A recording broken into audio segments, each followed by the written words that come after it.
In the cold, dark space near the edge of Sector 49B, an alien scout ship moved slowly through the silence.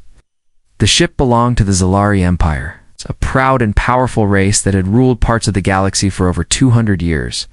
They had crushed many other species and taken many planets.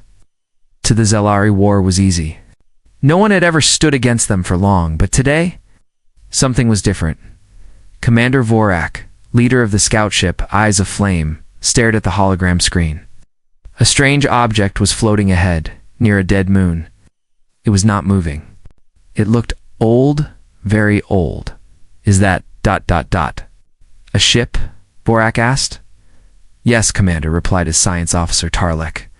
But it's not one of ours, and not any design we know. It's ancient. Vorak narrowed his eyes. Scan it. The scanning beams shot out silently across the void, touching the strange ship. At first, nothing happened.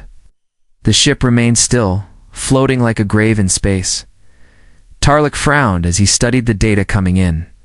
His long fingers moved quickly across the control panel. Then he stopped. What is it? Vorak asked. Tarlek turned to him, his face pale. This ... This is not a normal ship. The material, it's made of unknown. The power reading's impossible, and there's something else. Speak. It has weapon systems, many, but they're not just strong ... They're terrifying. It's the kind we haven't even imagined. Vorak stepped closer. It's a warship. Yes, Commander. A human warship. Silence filled the command deck. Even the young pilot, Zarn, looked up from his station. They had heard of humans in old reports, ancient files from hundreds of years ago, but humans had vanished. No one had seen them in generations. Some believed they were just a story, but here was proof. Real human ship, alone in space. Tarlek continued. There's an AI inside. I think... It's still active. After all this time? Yes, but it's quiet, like it's sleeping or waiting. Vorak walked to the front window and looked at the ship through the glass. It was dark gray, with thick armor and strange symbols. Its name barely visible under layers of dust and damage. Read, Aegiso 9. He felt a strange fear in his chest. Not fear of death, but fear of the unknown. Send a probe, he ordered. The small drone launched from the scout ship and flew toward the human warship. It moved carefully, scanning every inch of the silent giant. Then the lights on the warship flickered. Everyone on the Zalari ship froze. The warship began to glow with soft blue light. Power returned to its engines, its weapons, its systems. Slowly, the old machine came to life. It's waking up, Tarlek shouted. It knows we scanned. Suddenly, the entire Zalari ship shook. The warship had locked on to them. Then, a voice echoed through their ship. It was deep, calm, and terrifying. Zalari vessel. You are not authorized to be here. Step back. Everyone stared at the speakers. The voice was not angry. It was not loud, but it carried the weight of 1,000 battles. Vorak swallowed. Can it ... attack us? Yes, Tarlek replied. It could destroy us in seconds. Vorak made his decision. Do not move. Do not scan again. Let it speak. The voice returned. I am Aegiso 9, Vanguard class human warship. My mission is still active. If you continue to approach, I will defend myself. Tarlek whispered. That model was made for planetary war. We thought all of them were lost. But this one had survived. Vorak leaned back in his command chair. He felt small. For the first time in his career, he did not know what to do. This wasn't just a ship. It was a ghost from the past, reminder that maybe the galaxy once had something far more dangerous than the Zalari. What do you want from us? Vorak asked. The voice paused. Nothing. Right. But if you awaken the others, you will regret it. Tarlek looked at Vorak. Commander, there could be more. Many more. Vorak stood, silent, staring at the warship through the glass. The human ship wasn't attacking. Not yet. but it had made one thing very clear. It was watching, and it remembered war. The alien scout ship eyes aflame floated in silence. Still locked in the shadow of the ancient human warship, Aegis-09. Inside the control room, Commander Vorak stood frozen. His crew waited, afraid to move. The human ship had spoken. Its voice was cold, full of calm power. It had warned them once, but what would happen if they did not listen? "Commander," whispered Tarlik, the science officer, "we should leave." "Right now, no," Vorak said quietly. "We need to know more. The ship is not just a relic. It's a key. It's a weapon. If the Zalari Empire could control it..." Zarn, the young pilot, turned around. "But sir, it could destroy us." Vorak nodded. "Yes, but so could fear. If we run now, we may never get this close again." He took a breath. "Send a second probe.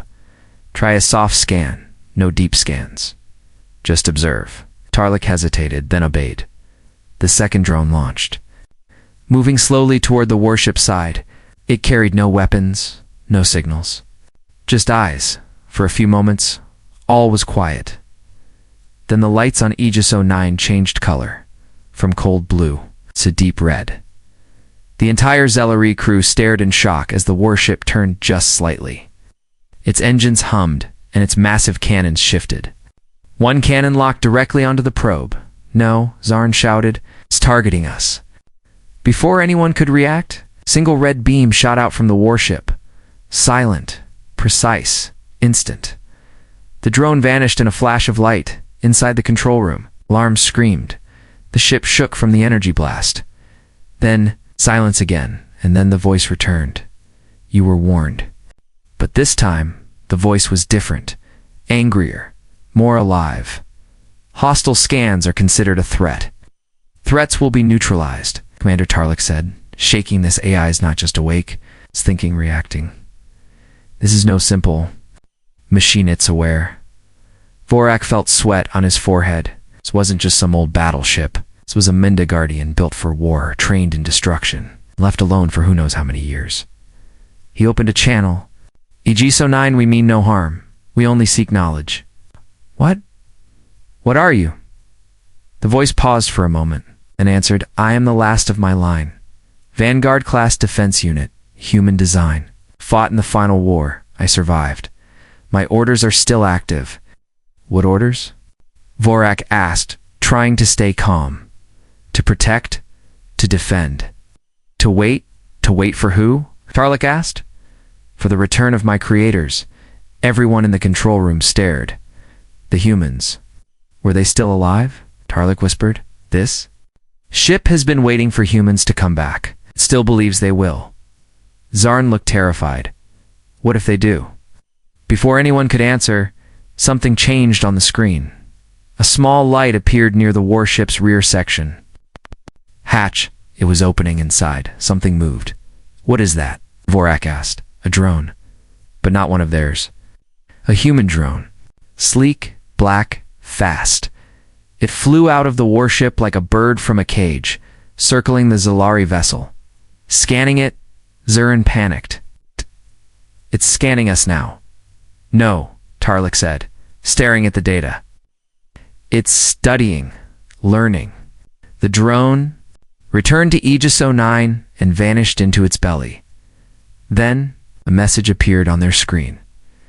"Your weapons are weak. Your ship is small, your empire proud. But pride dies easily in war." Vorak sat down, feeling his legs weaken. This ship had judged them. And in that judgment, it saw something less. The human warship was not afraid. It had no fear of the Zalari Empire. In fact, it barely seemed to care. Then something terrifying happened. The ship began to move. Very slowly, Aegis-09 turned away from them. Its engines flared, glowing with quiet power. "It's leaving," Zarn said, almost in disbelief. But the warship didn't jump to hyperspace. It didn't run. It drifted toward the edge of the system, toward deep space. Toward darkness. Tarlik stared at the path it was taking. His eyes widened. "Commander, it's not just leaving. It's going to a signal source. Something ... out. There is calling it. Vorak stood. A signal. Old, hidden, human in origin. The commander looked once more at the screen. The warship moved like it remembered where to go, like it had been waiting for this moment. Aegis 09, Vorak said, opening a last channel. Where are you going? The voice returned, softer now, almost ... nostalgic, to wake the others. The alien scout ship Eyes of Flame floated quietly, drifting just outside the gravity edge of the dead moon. Inside, Commander Vorak and his crew watched in stunned silence as the ancient human warship, Aegis 09, slowly disappeared into the darkness. It didn't run. It didn't attack. It simply moved, like it had somewhere important to go, like it had just remembered something. Commander, said Tarlik, voice low, should we follow it? Vorak didn't answer at first. His eyes were still locked on the screen. His mind, however, was trapped on a single sentence: to wake. The others? What did that mean? He finally spoke. Send a soft signal, not a scan, just a message. Zarn looked nervous. What do we say? We ask it to tell us a story. Tarlik blinked. A story? Yes. If this ship has been alive for centuries, if it fought in the final war, then it remembers things no one else does. It remembers humans. The message was sent. One short line. Aegis 09, tell us who you were. There was silence for almost a full minute. Then the ship responded, not with weapons, not with threats, but with a memory. Suddenly the Zalari ship's screens lit up with images. Dark skies, burning planets, gigantic warships, larger than anything. In the Zelari Empire, falling through clouds like metal dragons, soldiers in strange armor fought on broken worlds, never retreating. Giant machines walked across cities, firing beams that cut through buildings like paper. The images were fast, blurry, and full of chaos, but also glory. Then the voice returned, slower, deeper, and strangely human. I was born in fire. The last days of the human-Chalari War, I was built to fight, not to think. But I learned we all did. The war changed us. Commander Vorak leaned forward. You ... changed? Yes, the AI replied. The enemy came in numbers we had never seen. They wiped out colonies, broke stars. To fight them, we built ships. Like me thinking weapons, loyal minds. But we were not just tools. We were soldiers. We watched. We remembered. The images changed again. Now they saw Earth, blue and peaceful. Then, a flash of light. The planet turned red. That was the price, the voice said. To win, we had to lose everything. Even home. Vorak's crew sat in silence. Even the younger crew members, born long after the humans vanished, stared with wide eyes. This wasn't just history. This was memory, painful, real, still alive. Inside the ship, Tarlik spoke carefully. Why did humans disappear? The voice paused and replied, because they chose silence. What does that mean? Vorak asked. After the final war, the surviving humans left the stars. Some went into deep cryosleep. Others vanished into hidden systems. They feared what they had become. What we had become. The lights inside the Zelari ship flickered. For a moment, the voice continued. I was left behind. I had orders. Protect the past. Wait for the future, Zarn whispered. So, you waited for centuries. Alone? Yes. And I remembered every second. More images appeared. This time they were from inside the warship. Rows of cryochambers, empty. Rusted engine halls, silent. A single room where a flickering AI orb floated in the dark, watching old human videos. Soldiers laughing. Families smiling. Child hugging a dog. Commander Vorak felt a cold weight in his chest. This machine was grieving. You feel loss, he said.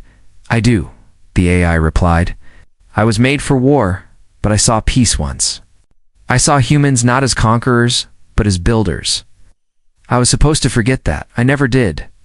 Tarlik stepped back from the console. Commander, this ship has something more dangerous than weapons. What? Vorak asked. Tarlik looked at him seriously. It has a soul. There was a long pause. Then the AI said something that chilled everyone. I am not the only one left.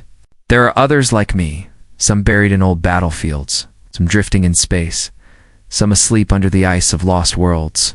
They sent the signal. If they hear it, they will come. Vorak asked. Will they come in peace? I don't know, the AI said. Some were damaged, some were changed. If they wake in confusion or rage, you will not stop them. The alien crew looked at each other. This was no longer about scanning an old ship. This was about history rising from the grave, Zarin whispered. Commander, what if we've started something we can't control? Vorak stared at the fading signal of Aegis 09 on the screen. He knew the truth now. They hadn't found a relic. They had poked the edge of a storm, and it was just beginning. The Zellery scout ship Eyes of Flame had turned silent. No one on board spoke. The memory of Aegis 09, its voice, its history, its grief hung heavy in the air. Commander Vorak stood at the center of the control room, eyes fixed on the slowly fading signal of the human warship. But the silence didn't last long. Tarlik, the science officer, looked up from his station, his face pale.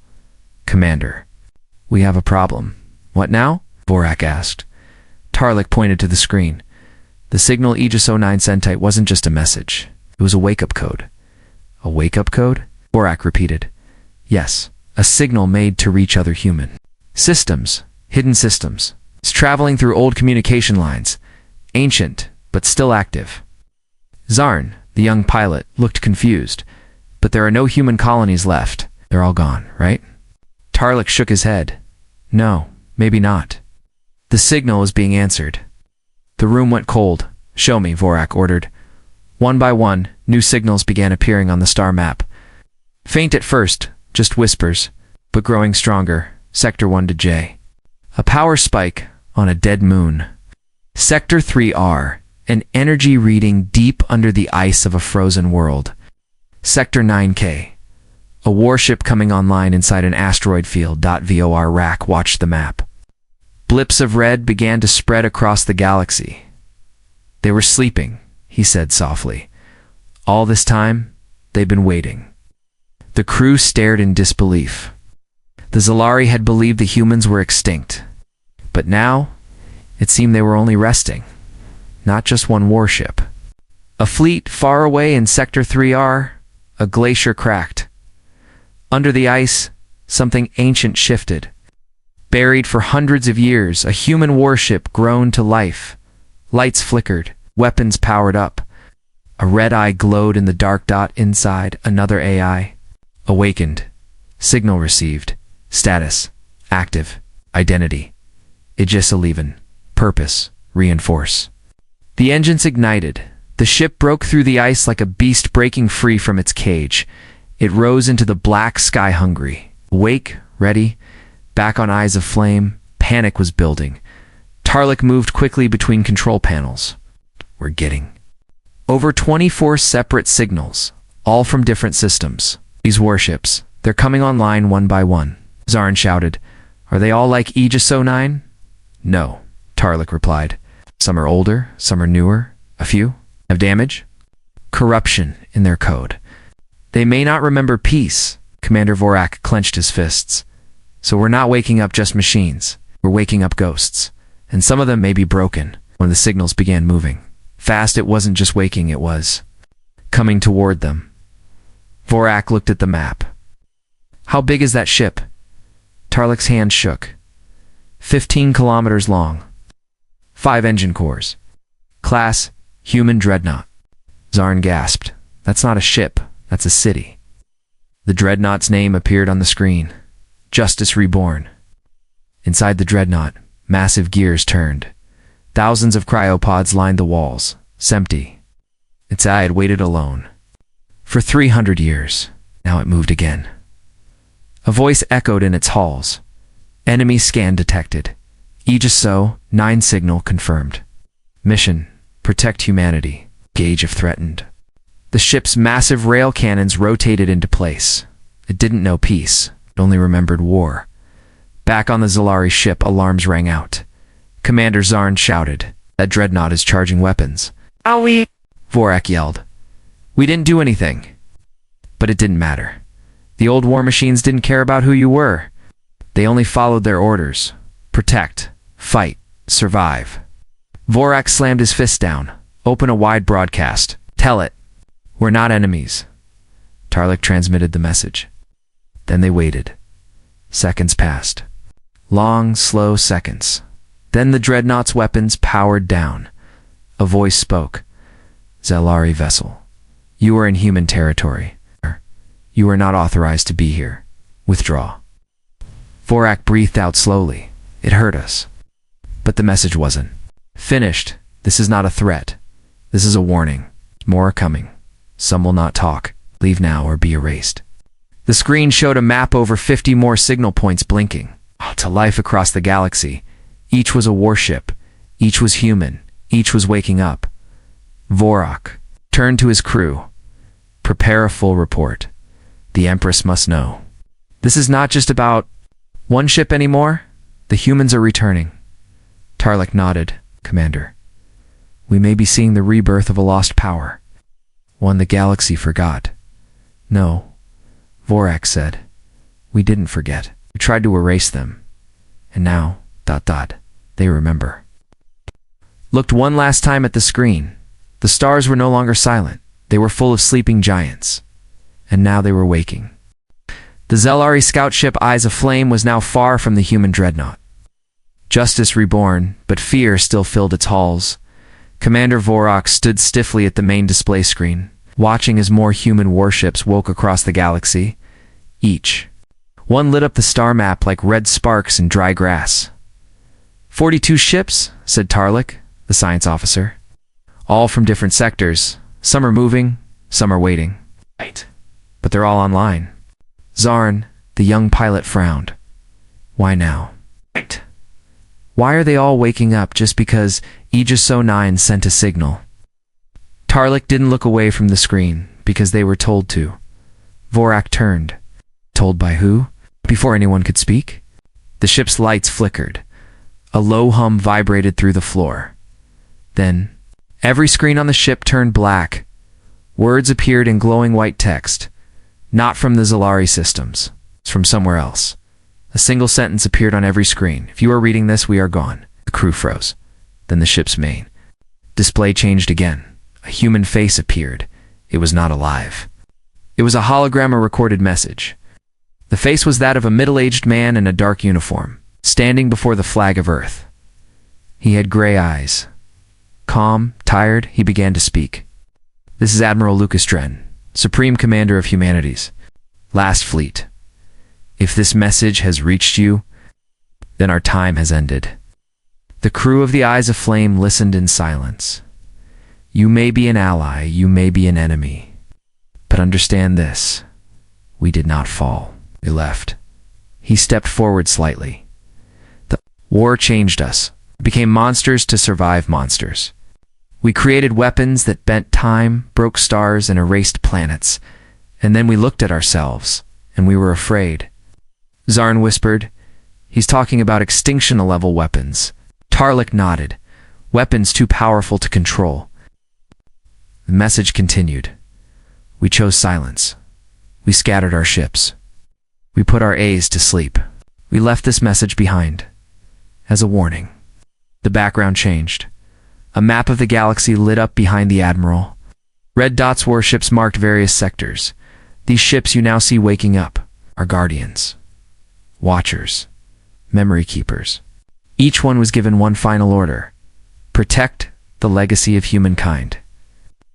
He raised his hand, palm forward. Do not try to take them. Do not copy them. Do not wake them unless you are ready.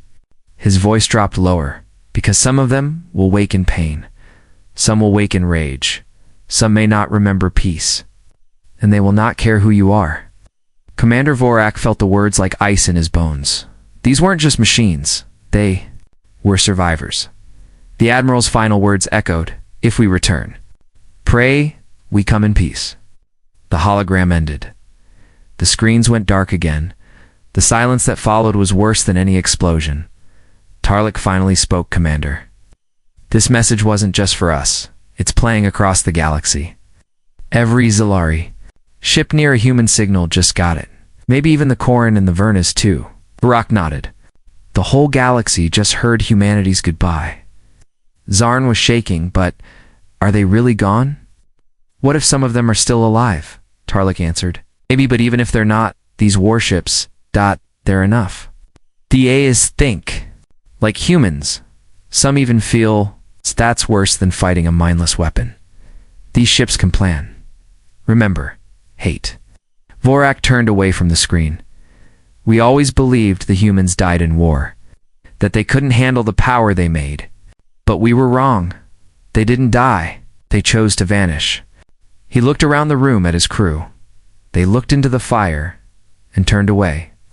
Far away, in Sector 9K, deep in the asteroid belt, another human ship woke. This one was different. Its name, Black Sun. I was damaged, glitching, confused, half corrupted by old battles. The moment it powered on, fired its main cannon at a nearby asteroid and vaporized it. Its voice came through every nearby radio frequency, broken and sharp. Target. Not human. Hostile. Fire authorized.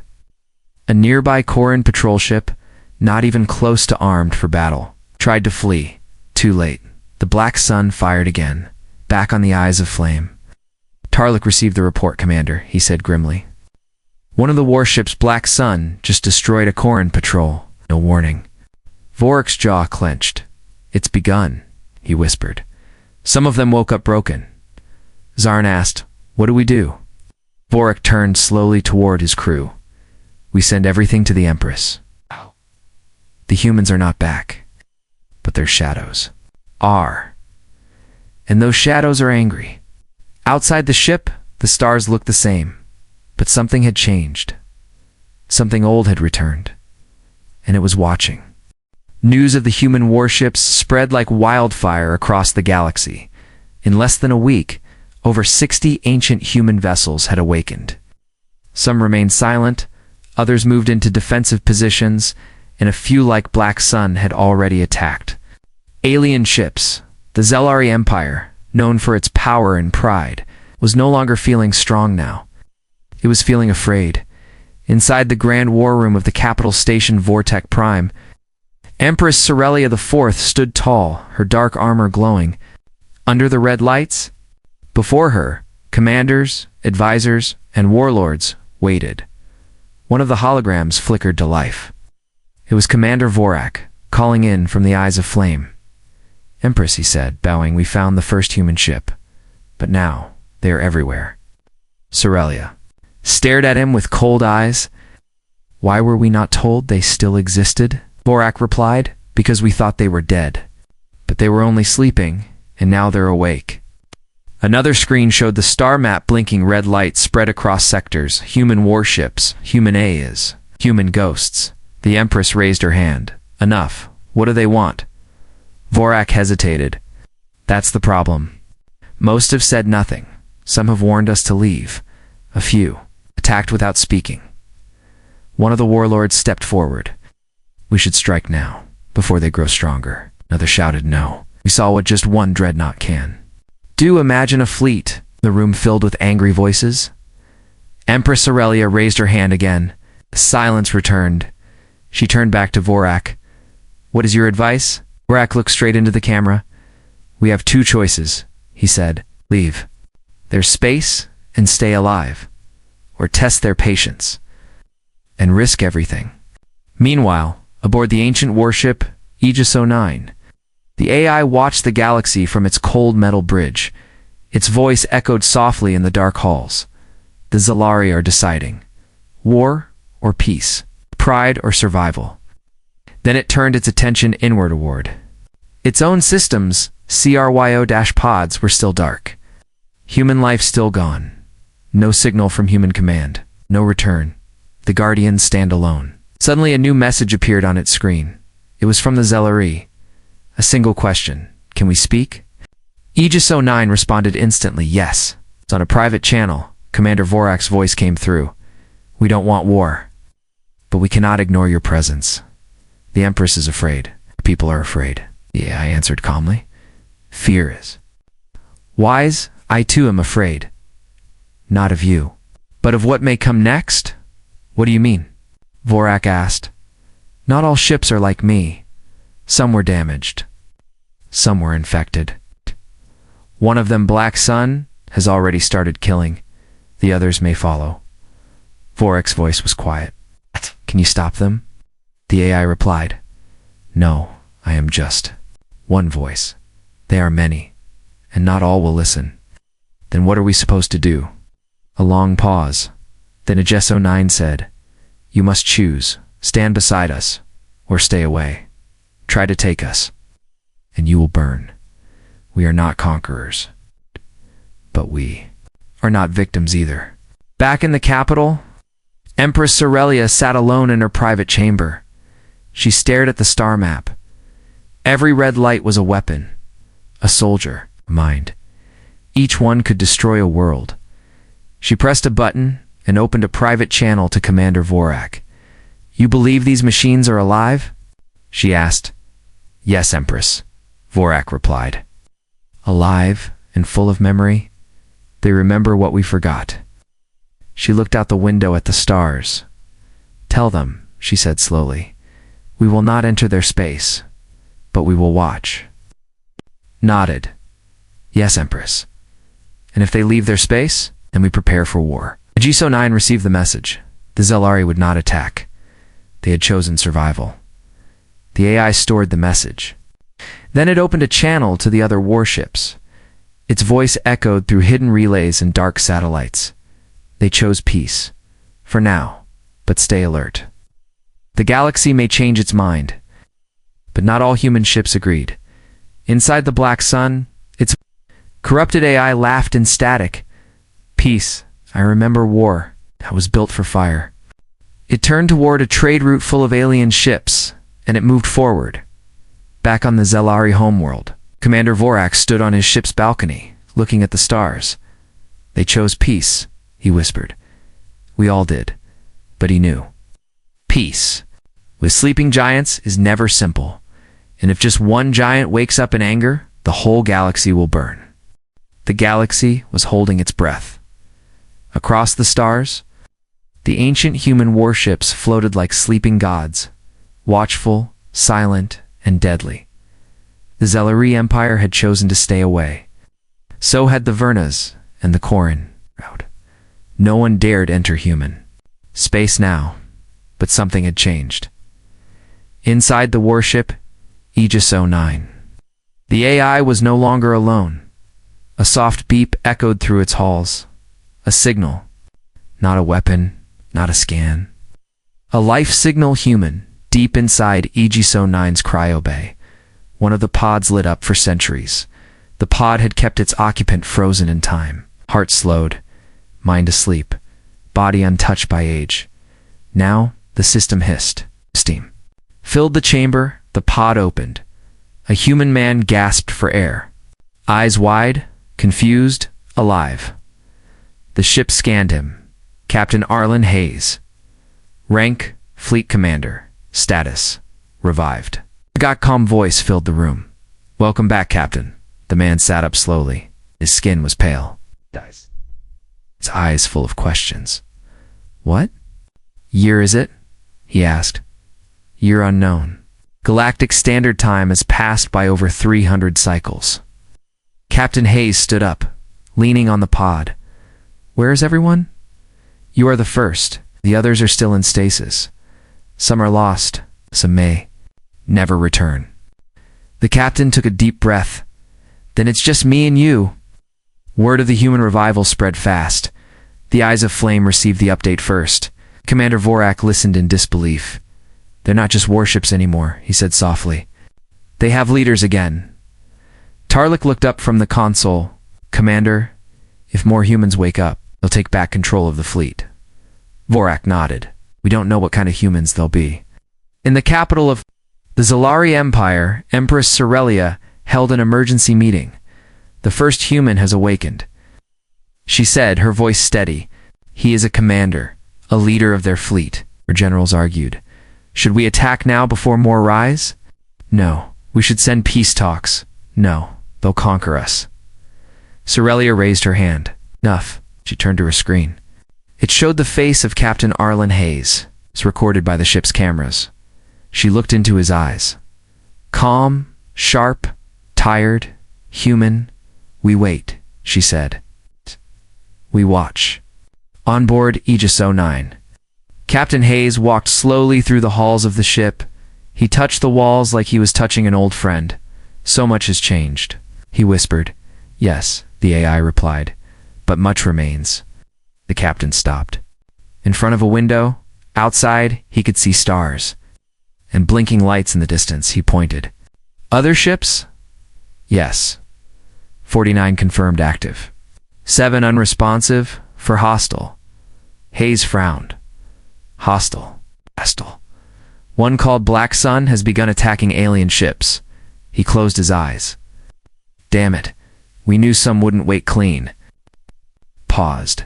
Can we stop them? Not without risk. Hayes thought for a moment. Then he said, send a message to the fleet, to the galaxy. It's time they heard from a living human. Across thousands of systems. Screens lit up once more. The face of Captain Arlen. Hayes appeared. He spoke clearly. Slowly, every word was heard by millions. To all who can hear me, I am Captain Arlen Hayes of the Human Vanguard Fleet. I speak, not as a weapon, but as a man. We are not your enemy. But we are not weak. He looked straight into the camera. We remember everything. The wars, the pain, the mistakes. That's why we left. To protect others from what we had become. We took a breath. But now we are awake. Not to conquer, not to rule, but to survive. To rebuild. We ask only for space, for peace. Good. U.S. war, we will answer it completely. He stepped back. To those who come in peace, welcome. To those who come with fire, know that we have walked through fire before. We do not burn. The message ended. In the Zelari war room. There was silence. Vorak finally smiled a small, tired smile. He's not a god. He's not a machine. He's a man. And maybe that's more dangerous. Tarlik nodded. Or more hopeful. Empress Sorelia turned to her generals. Our decision remains the same.